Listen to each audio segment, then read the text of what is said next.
Hi friends, welcome to Indian cooking style. நான் உங்கள் கிராமத்து பொண்ணு. இன்றைக்கி நம்ம வீடியோவில் செம்ம டேஸ்ட்டான ஒரு சூப்பரான காரசாரமான குழம்பு தான் பார்க்க போகிறோம். ஒரே மாதிரியான குழம்பு செஞ்சு உங்களுக்கு போர் அடிச்சிச்சுன்னா கண்டிப்பாக நீங்கள் இந்த குழம்பு ட்ரை பண்ணி பாருங்கள். நல்ல ஒரு ஹோட்டல் ஸ்டைல் டேஸ்ட் கிடைக்கும். இந்த குழம்பு செய்கிறதுக்கு நம்ம 2 வெங்காயம் 2 தக்காளி எடுத்துக்கலாம். வெங்காயத்தை நல்லா பொடியாக கட் பண்ணிக்கோங்க. தக்காளியை மீடியமாக கட் பண்ணி நம்ம அதை மிக்சியில் அரைச்சி எடுத்துக்கலாம். வெங்காயம் ஒரு வெங்காயத்தையும் நான் அரைச்சி எடுத்துக்கிறேன். ஒரு வெங்காயத்தை வதக்கி எடுத்துக்கலாம். இப்போ நம்ம மிக்சியில் 2 தக்காளி 1 வெங்காயத்தை கட் பண்ணி சேர்த்துக்கிறேன். இதை நம்ம அரைச்சி எடுத்துக்கலாம் பேஸ்ட்டாக.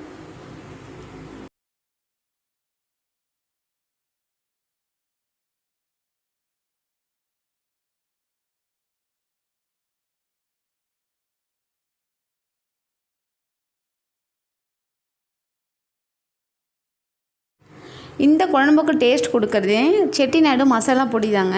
இந்த மசாலா பொடி வறுத்து அரைக்கிறதுனால ரொம்பவே வாசமாக நல்ல டேஸ்ட்டாகவும் இருக்கும். இந்த மசாலா பொடி செய்கிறதுக்கு நம்ம வாணலை முதல்ல அடுப்பில் சூடு பண்ணிக்கலாம். வெங்காயத்தை கட் பண்ணதும் வாணலில் எல்லா பொருளையும் சேர்த்துக்கலாம். வாணல் சூடாக இருக்கான்னு செக் பண்ணிவிட்டு பொறுமையாக நீங்கள் தீயை நல்லா குறைச்சிட்டு சேர்த்துக்கோங்க. முதல்ல 1 ஸ்பூன் மிளகு சேர்த்துக்கலாம். நெக்ஸ்ட்டு 1 ஸ்பூன் சீரகம், 1 ஸ்பூன் சோம்பு, நெக்ஸ்ட்டு இது கூடவே ஒரு நல்ல பெரிய பட்டையை சேர்த்துக்கிறேன். இதை நல்லாவே சூடு பொறுக்க நல்லா வறுத்து எடுத்துக்கோங்க.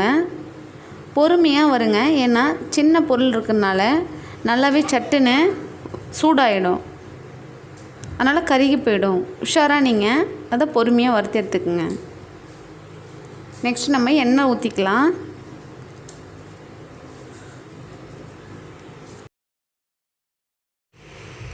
எண்ணெய் நல்லா சூடானதும் பிரிஞ்சி இலை, பட்டை, 1 கிராம்பு தாளிச்சிக்கோங்க. 1/4 ஸ்பூன் சோம்பு சேர்த்து தாளிச்சிக்கோங்க.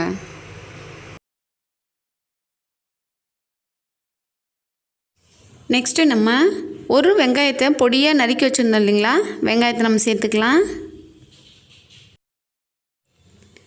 வெங்காயம் நல்லா வதங்கட்டுங்க. வெங்காயம் நல்லா வதங்கி வாசம் வரும்போது நம்ம அரைச்சி வச்சுருந்தா தக்காளி பேஸ்ட்டை சேர்த்துக்கலாம்.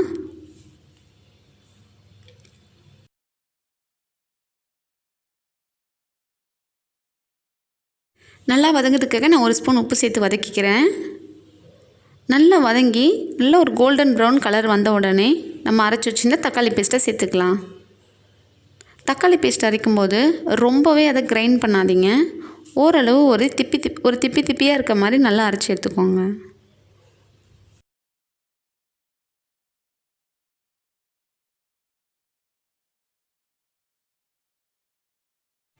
தக்காளி நல்லா வதங்கி வந்தோடனே அரைச்சி வச்சுருந்த இஞ்சி பூண்டு விழுது 1 ஸ்பூன் சேர்த்துக்கோங்க. இஞ்சி பூண்டு விழுது நல்லா சேர்க்கறதுனால நல்ல ஒரு சூப்பரான நல்ல ஒரு வாசனை கிடைக்கும். இஞ்சி பூண்டு விழுது பச்சை வாசனை போக நல்லா வதக்கி எடுத்துக்கோங்க. இஞ்சி பூண்டு விழுது நல்லா பச்சை வாசனை போக வதங்கினதும் நம்ம மசாலா பொருட்கள் எல்லாம் சேர்த்துக்கலாம். ஃபஸ்ட்டு நான் வரமிளகாய் பொடி 1/2 ஸ்பூன் சேர்த்துக்கிறேன். தனியாத்தூள் 1 ஸ்பூன் சேர்த்துக்கிறேன். 1/4 ஸ்பூன் மஞ்சள் தூள் சேர்த்துக்கிறேன். 1/2 ஸ்பூன் கரம் மசாலா தூள் சேர்த்துக்கிறேன். இந்த மசாலா பொடியெலாம் நல்லாவே பச்சை வாசனை போக நல்லா வதங்கட்டுங்க. ஆயிலே நல்லா வதக்கி எடுத்துக்கோங்க, அப்போ தான் நல்லா வாசமாக இருக்கும். வதங்கினதும் நம்ம தண்ணி சேர்த்துக்கலாம். தண்ணி சேர்த்து கொதிக்க வச்சுக்கலாம்.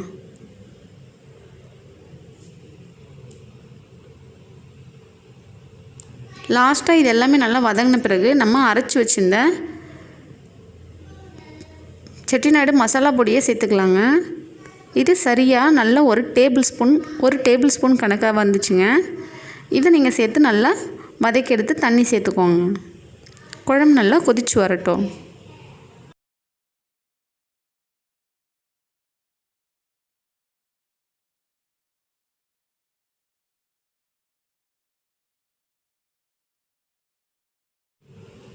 அடி பிடிக்காமல் நீங்கள் பார்த்துக்கோங்க. நல்லா வந்து அந்த வதங்கணுன்றதுக்காக நல்லாவே ஆயிலே வதக்கி எடுத்துக்கோங்க.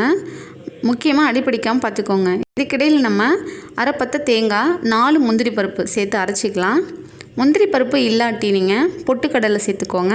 பொட்டுக்கடலையும் இல்லைன்னா 2 ஸ்பூன் நீங்கள் வேர்க்கடலை சேர்த்துக்கோங்க. இதை நீங்கள் மிக்சியில் நல்லா அரைச்சி ஃபைன் பேஸ்ட்டாக அரைச்சி ஊற்றுக்குங்க.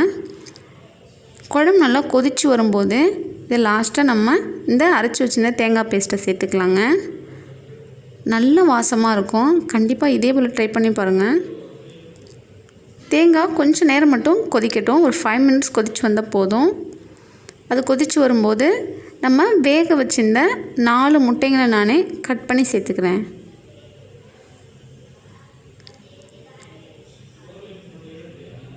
முட்டைங்களை சேர்த்ததும் கொஞ்சம் 5 மினிட்ஸ் மட்டும் அதை குழம்போட சாரம் இறங்குற அளவுக்கு நல்லா கொஞ்சம் 5 மினிட்ஸ் மட்டும் கொதிக்க வைங்க.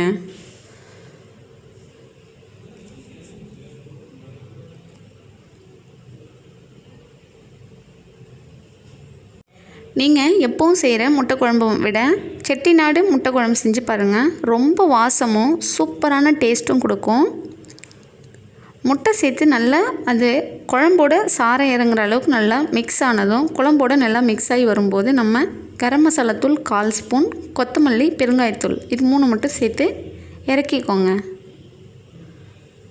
பொறுமையாக கிளறி விடுங்க.